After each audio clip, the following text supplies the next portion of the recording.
కొట్టుకున్న వాళ్ళు అన్నదమ్ములకు ఇద్దరి మధ్య యుద్ధము ఇన్నాళ్ళు, అన్నదమ్ములకు ఇద్దరి మధ్య యుద్ధమైనాళ్ళు, అన్నదమ్ములకు ఇద్దరి మధ్య యుద్ధమైనాడు.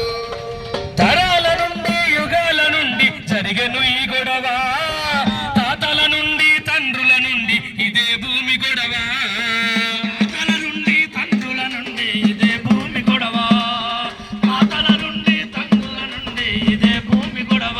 అందుకే వద్దురా ఇక వద్దురా ఈ భూముల గొడవలు సోదరా, ఇక వద్దురా ఈ భూముల గొడవలు సోదరా. ఉందిరా మనకుందిరా భూభారతి ఉంది సోదరా, మనకుందిరా భూభారతి ఉంది సోదరా.